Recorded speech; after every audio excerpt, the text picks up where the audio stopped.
Hello everyone and welcome to Southasiasphere, Himal's fortnightly podcast on all things South Asian, where we bring you a roundup of the big stories in the region and speak to an expert guest for a deep dive into a major issue affecting South Asia. We are your hosts, Stacey and Ritika, and in this episode we'll be speaking to Hong Kong Myanmar on Operation 1027, an alliance of armed groups making rapid advances against Myanmar's military junta regime. But first, a roundup of the big stories in the region.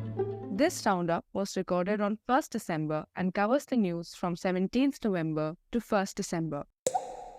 On the 18th of November, the Uttar Pradesh government imposed a ban on halal certified items, with manufacturers being asked to recall and relabel some products. Now, this ban came one day after a complaint was lodged by a member of BJP's youth wing accusing halal certification units of issuing forged certificates. The legal basis of the ban is under scrutiny. Manufacturers say they mainly need halal certificates for export as they are a legal requirement in several Muslim-majority countries. This ban is only the latest incident of discrimination targeting Muslims, particularly after the election of the Bharatiya Janata Party in 2014. In January this year, burqa-wearing students were denied entry to a Hindu college in Uttar Pradesh, sparking protests. Legislation prohibiting religious conversions and cattle slaughter have been used as grounds to prevent interfaith marriages and assault Muslim men, while also pushing butchers and animal rearers, many of whom are Muslim, out of business. More than a month after numerous armed groups in Myanmar launched a coordinated attack on the ruling military junta, regime bases and towns in the Shan, Kachin, and Rakhine states and in the upper reaches of Sagaing and Mandalay regions have been seized. Rapid advances are being made thanks to a coalition between several of Myanmar's armed groups and anti-junta forces. The attack, dubbed Operation 1027, has exposed the weakness of Myanmar's military junta, which is retaliating with airstrikes. As the conflict intensifies, the number of internally displaced people in Rakhine and Palatwa has risen to 90,000 people in total, including more than 26,000 newly displaced. With refugees fleeing into China, India, and Thailand, the fighting may disrupt junta relations with regional neighbors. On the 25th of November, the Chinese military held training drills near Myanmar's border, indicating strains in its ties with the military junta. A week before, central regime-backed rallies were held accusing China of lending support to the armed groups. On the 29th of November, the U.S. Attorney's Office announced that it was filing charges against Indian Nikhil Gupta in connection with a foiled plot to assassinate Gurpatwat Singh Panun on U.S. soil. Panun, a U.S. citizen, is the founder of the separatist group Sikhs for Justice, which advocates for a separate Sikh state in the Punjab. Gupta was allegedly working with an Indian government agent who plotted the assassination from India before undercover agents from the US's Drug Enforcement Agency intervened. In response, India has said that it will form a committee to probe the allegations. The charges come just 2 months after Canada accused India of involvement in the murder of pro-Khalistan leader Hardeep Singh Nijjar. India rejected the claims and called on Canada to take prompt action against anti-India elements operating within the country. India and Canada paused talks on a proposed trade agreement, likely due to tensions around the killing, and diplomats were expelled from both countries. Khalistani activists were also killed in the UK and Pakistan this year.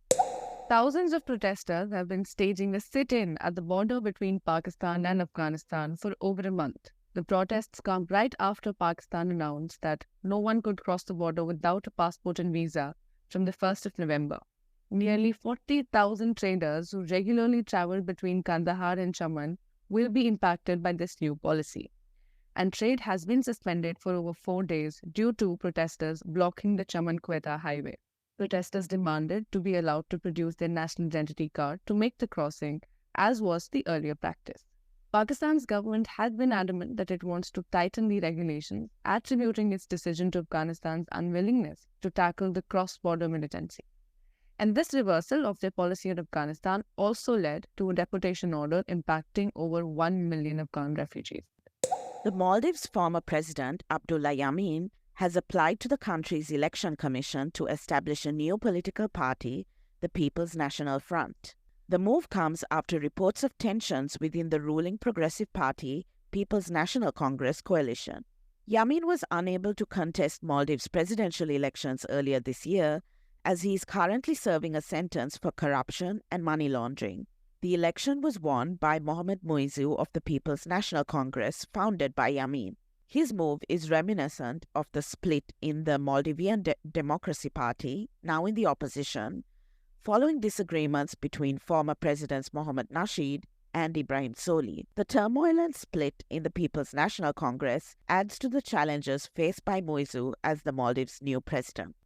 On the 20th of November, reports indicated that China was prioritizing the extension of the China-Myanmar Economic Corridor to Sri Lanka. Government sources said that a new shipping route would connect Sri Lanka's controversial Hambantota port to China's Chongqing province. On the 27th of November, Sri Lanka also approved a proposal by the China Petroleum and Chemical Corporation to build an oil refinery in Hambantota, indicating shifts in Sri Lanka's foreign policy due to dwindling foreign currency reserves. Despite this momentum, reports indicate that China-Myanmar Economic Corridor is beset by delays in Myanmar due to the ongoing violence in the Rakhine state, civil disobedience against the junta government, and the junta arrests of local officials and activists, and a shortage of electricity.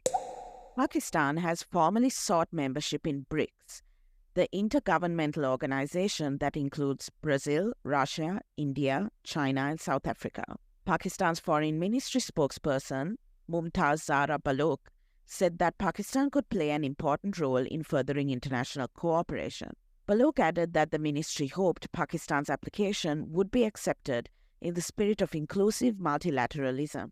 Analysts have said that Pakistan's inclusion in the grouping might be challenging as India is a core member, pointing out that Pakistan was previously excluded from a foreign policy dialogue on the sidelines of a previous BRICS summit in China. Pakistan's ambassador to Moscow said that the country was counting on Russia's assistance to support Pakistan's membership and was in contact with other member countries as well. On the 23rd of November, the founding editor of the Kashmir Walla Fahad Shah was granted bail after nearly 2 years in detention in Jammu. Shah was detained in May 2022 under the Draconian Unlawful Activities Prevention Act in connection with an article published in the Kashmir Walla in 2011. Shah's detention marked part of a broader crackdown on press freedom in India-administered Kashmir. Shah's detention marked part of a broader crackdown on press freedom in India-administered Kashmir, which has seen 8 Kashmir-based journalists detained since 2017. In August, the passports of at least 2 journalists were suspended, with the Indian government citing security threats. The Indian government has also blocked access to the Kashmir Walla's website and social media accounts. On the 23rd of November, thousands of Nepali protesters, led by the businessman Durga Prasai, clashed with police in Kathmandu. The protesters were calling for the restoration of the monarchy and the re-establishment of a Hindu state. Meanwhile, there were also rival demonstrations led by the National Youth Federation, the youth wing of the CPN-UML, protesting the incompetence of the ruling coalition government. Once an ally of Nepal's Prime Minister Pushpa Kamal Dahal, Prasai has taken an anti-establishment turn thought to be fueled by his outstanding debts. His slogans drew support from disenfranchised Nepalis, including those impacted by government loan policies who are looking for reliable political leadership, while the CPN-UML attempted to gain political advantage from public discontent with Nepal's government. And that's it for the News Roundup. If you're enjoying this podcast, please consider supporting Himal by becoming a member. We are a fully independent, non-profit media organization, and we rely on listeners like you to sustain and grow our work.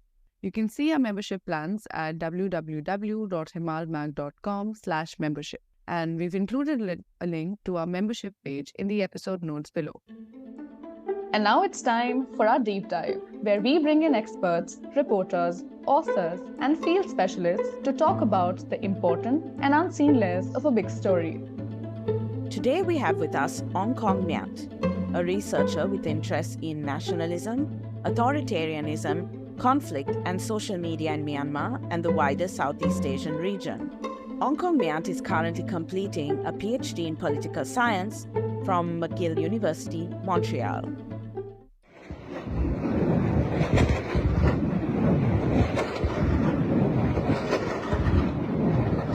These shots, fired in Myanmar's northern Shan state at around 4 a.m. on October 27, are part of a series of attacks codenamed Operation 1027. The operation, initiated by the Northern Alliance, codenamed 1027 to mark today's date, comes as Myanmar's army struggles to suppress resistance to its rule. The military had seized power in a coup in 2021. They have been operating a parallel civilian government ever since, and some young supporters for democracy took up arms. Their efforts are finally paying off, it seems, with the fighters making gains on at least 3 major fronts across northern Myanmar.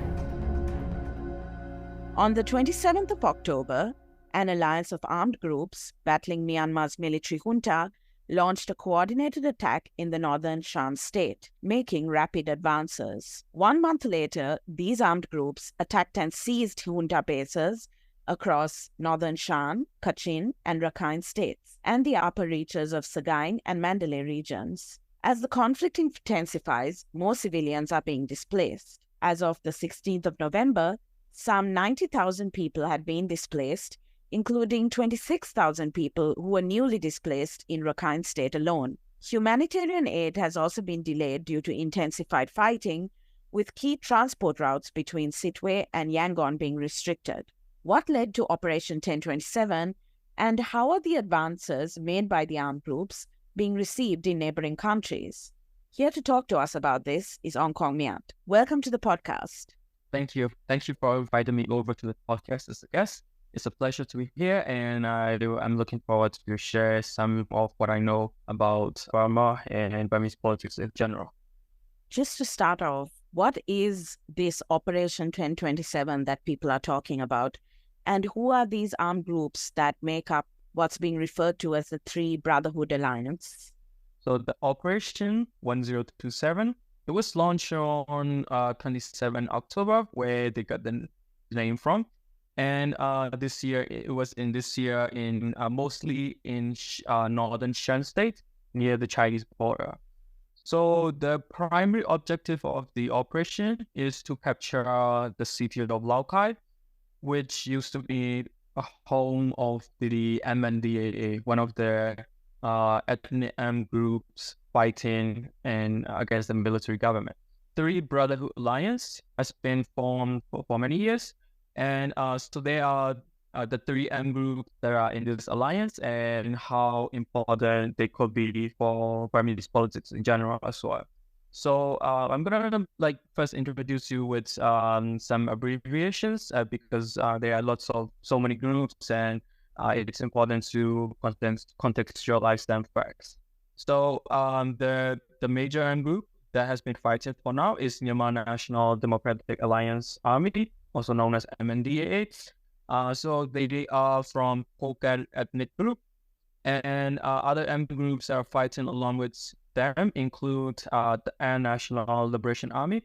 This is also another ethnic M group in Shan State, and we also have Arakan Army, which is really they are based in western part of Myanmar, but they send a few of their fighters in Shan State, and they fight together with the two other M groups.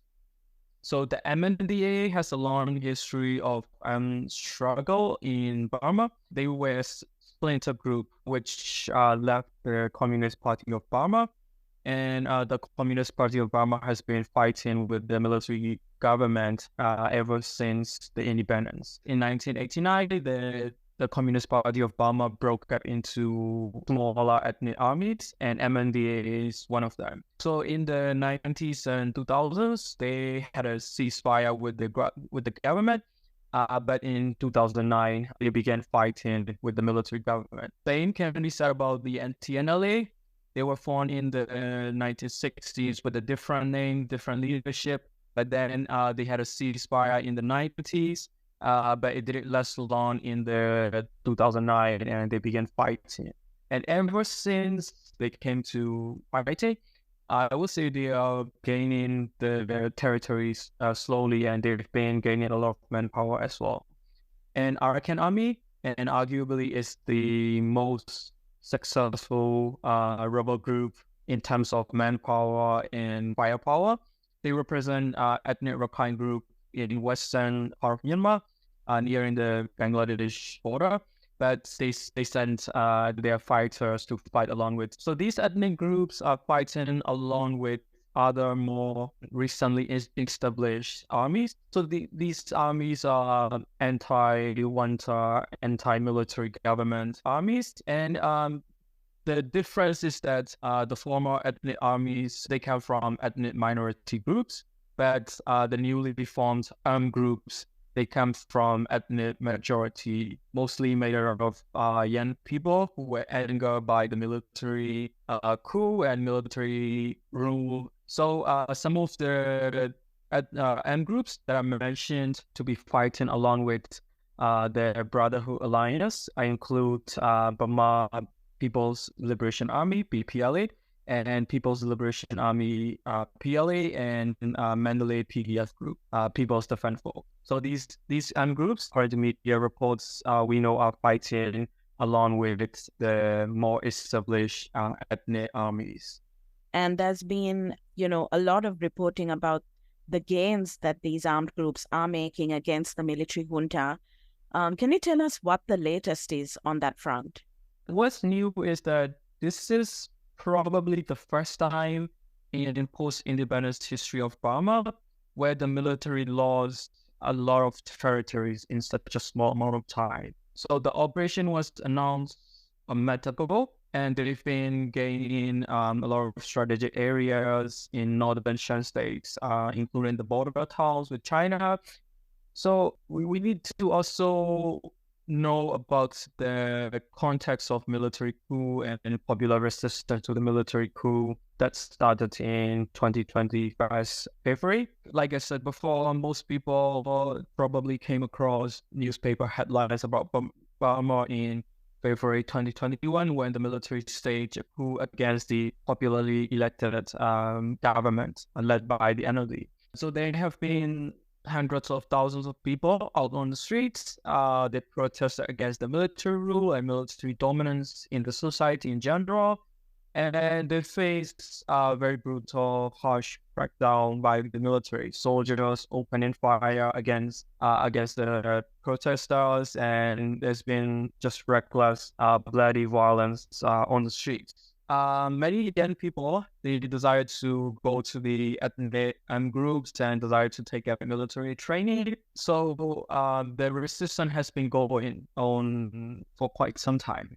But of course, because they are very new to the resistance, they have been not very successful. They can conduct guerrilla warfare. As it has been the case in the middle of the country and also in the southeast of the country. It's not an overstatement to say that the military government, which calls itself the State Administration Council, their troops have been stretched thin since the coup in 2021. So there has been little public support for them. There's in fact very public anger towards the military for their brutal crackdown on protesters. So the Operation 1027 have occurred in the context of all these political situations. The alliance captured today up to more than 100 positions of the military government in northern Shan State and in other areas as well. So the alliance also controls several highways, and also they managed to destroy the bridges to make sure the military could not send in the reinforcements to their troops. So there's also synchronized offensive in other areas. They have been making public statement that their offensive against the region will come in waves. So they have been fighting in Kachin State in the north, the Gai in the middle, and then Rakhine and Chin States in the west. But if they secure the state capital, that means the entire state will be under the control of the resistance.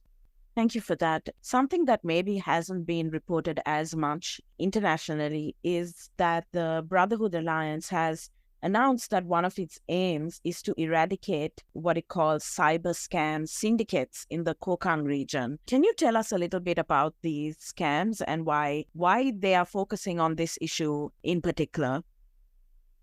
So to understand it, we probably need to talk about particular relationship between the ruling military and the militias, or what they call it, Border Guard Forces, BGF for short. So the military has been fighting the ethnic armed groups for quite a while. And one of the strategy that they use is they know that like their soldiers who are like basically recruited from other parts of the country, mostly from ethnic majority Burma Buddhists. So their soldiers are not very familiar with the territories of the ethnic groups, ethnic minority groups.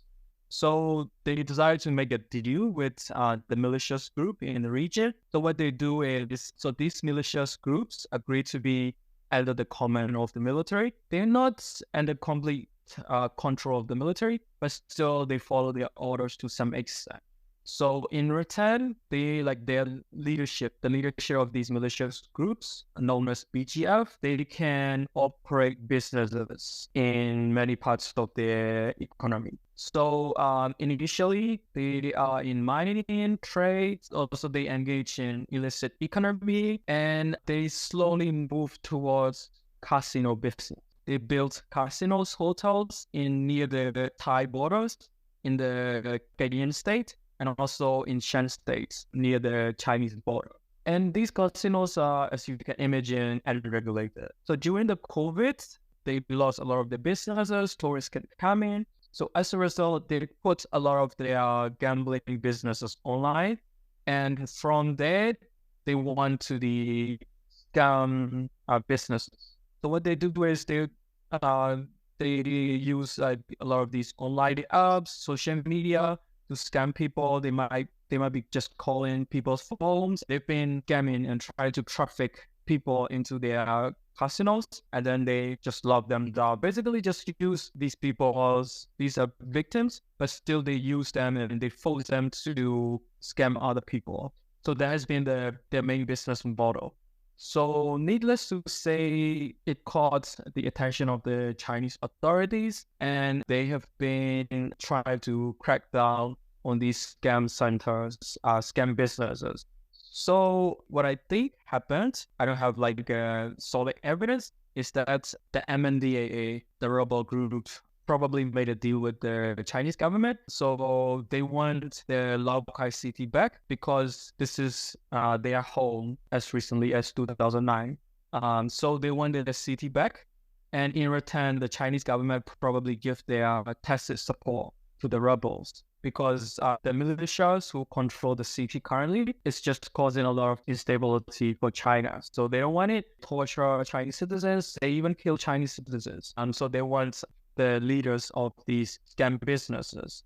And there was some interesting media reports about who ran all these scam centers. So they're basically 4 influential families who operate these scam operations. And surprisingly, they not only run these scam operations, some of their relative, their sons, they might have their son as the head of the BGF or Burmese police force, and some of their family members are actually the MPs of the military affiliated USDP party. So as you can see, the business people who are behind the scam operations are very intertwined with the military leadership. The Chinese government wanted there for a very long time, but for SAC, they are unwilling to turn in their own, their BGF leaders who work for them. And to make my point, one of the scam businessmen, he received an honorable title from the SAC chairman Miao Line recently. So the military need BGF to keep in check the ethnic rebels. But the issue is the BGF business empire is rampant, and it tapped into scam businesses and other illicit trade that are too lucrative for them to give up. This is why the rebel group aim to eradicate cyber criminal scamming syndicates in the region. Thanks for that. And speaking of China, what do you make of comments made by the junta chief that China is providing tacit support for Operation 1027? I believe that there must have been some level of understanding between the Chinese government and the rebel, because otherwise, there is no way they can fight near the Chinese border. There's been a lot of instances where the rebel fights with the military near the Chinese border, and the Chinese government doesn't like it, so that they pressure both the rebel groups and the military government to come to a ceasefire agreement. It doesn't really end up in peace agreement, but it results in temporary ceasefires between all these groups. So the fact that they continue fighting near the Chinese border means that China probably believed that at least the city of Laokai should be ruled by a rebel group instead of the SAC-aligned militias, the BTF. Because China wants to put a stop to all these scam centers once and for all. And so that means they probably make an agreement with the MNDDA. And also the relationship between China and Burma, there's been ups and downs. So the democratic reforms that happened in 2011, it started because many analysts believe because of the military distrust towards China. There has been some sort of relationship between China and ethnic groups, and they don't really approve of that.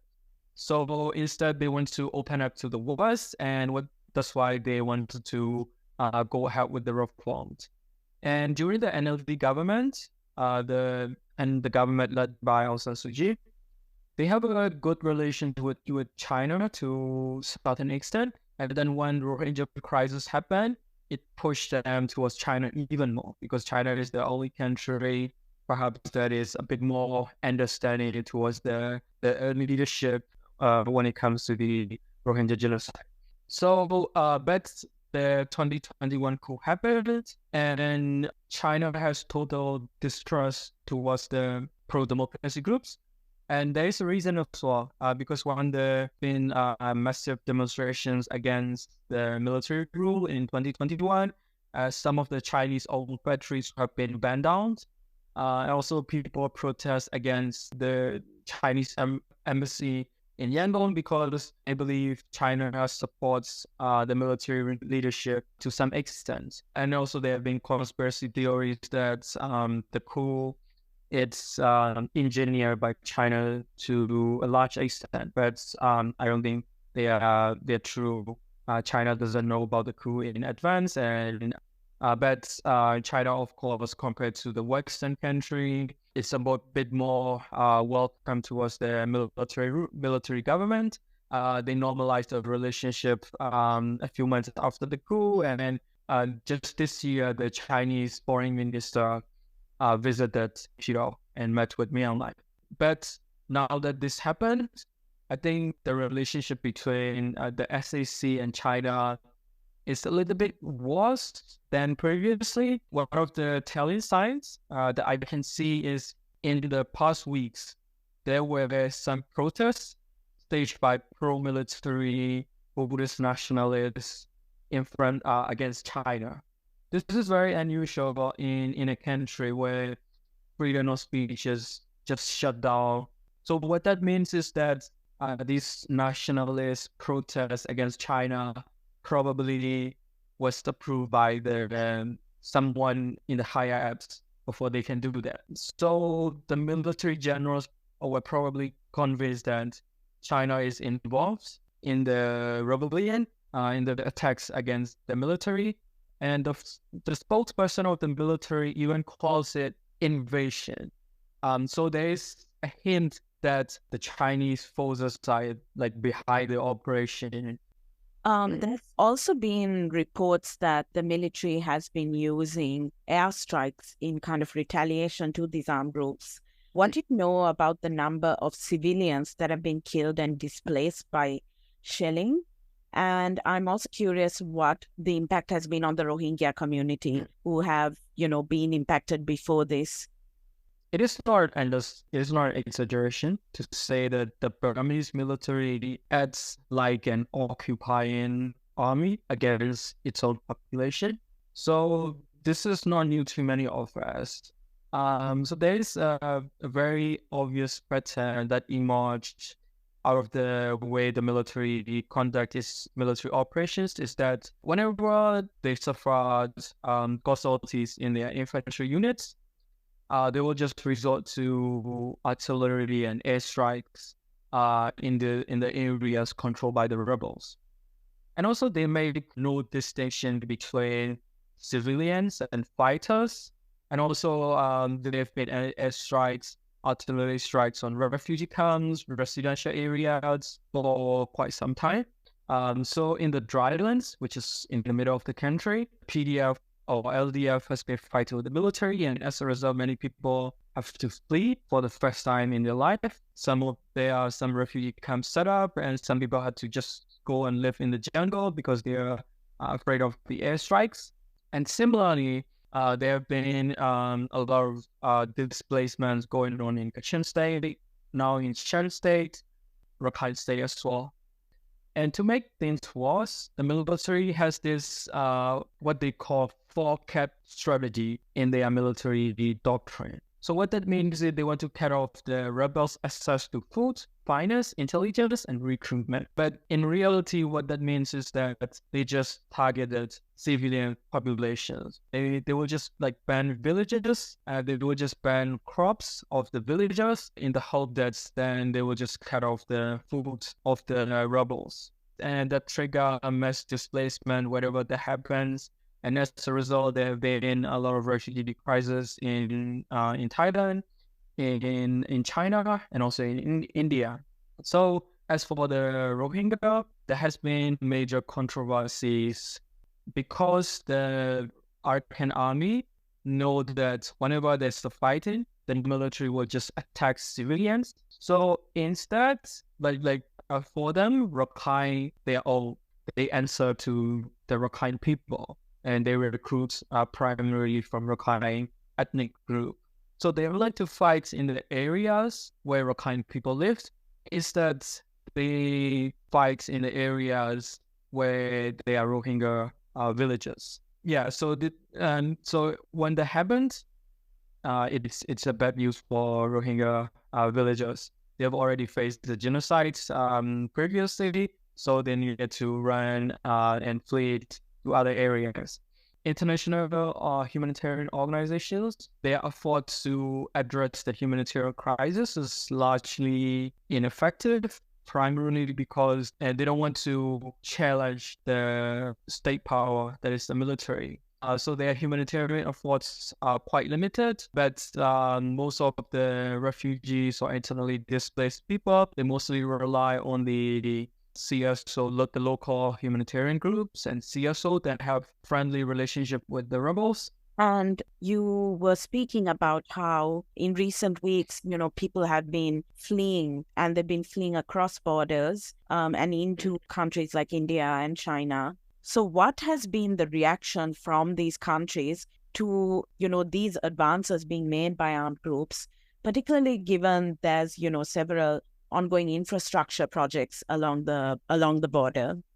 So there are primarily three neighboring countries that people war refugees flee to: China, Thailand, and India. So Thailand has been historically a hub for pro-democracy activists, but recently it has changed. The military junta in Thailand relationship with the Burmese government, and that results in some of the hostile policies of the Thai government towards the pro-democracy activists, rebel groups, and also war refugees in general. So as for China doesn't like instability in its border. It's been very open about it. And also because China has all these important infrastructure projects from the Belt and Road Initiative, they are one of the foreign governments which acknowledged the military government SAC in the first few months after the coup. And that course, because of the China support toward the military government, that initially earned a lot of anger from the pro-democracy groups in Burma. But because of the recent fighting, there are a lot of refugees coming towards the Chinese border. So as for India, their local Mizoram government is very friendly to refugees because of the shared culture and ethnicity. But of course, the national government of India is very hostile towards the rebels. I think their official policy so far is that they just want to work with the SAC, and what that means is that they're very hostile towards the rebels and anyone affiliated with the rebels. There's also been some discussion about how Operation 1027 opens the door to a new political template for Myanmar. What do you think that might look like, given the different aims of all these armed groups who are involved in the operation? Ever since the coup and the resistance to the coup occurred in 2021, so there's been a lot of analysis on regime collapse, whether and how SAC, the military regime, can collapse. So there's been a civil disobedience movement going on ever since the coup. So the government employee desired to strike against the military government. They no longer work for them. And the security forces also join in. So according to the watchdog organization, there have been over 8,000 members of security forces who desire to defect from the military. So these security forces come from the police and armed forces. So in Burma, the police is under the command of the military, and they are essentially treated as soldiers. The problem is police members and soldiers, when they defect out of conscience. They no longer want to associate themselves with an army that desires to kill its own people, peaceful protesters. So that's the major reason that they defect. But during the Operation 1027, what we see is we're seeing for the first time, perhaps first time in the post-independence history of the country, that soldiers are surrendering in a large group. That is very unusual. So one of the question is if the defection continues, and because there's been such a low morale in the military, we could perhaps see positive trend towards the regime collapse.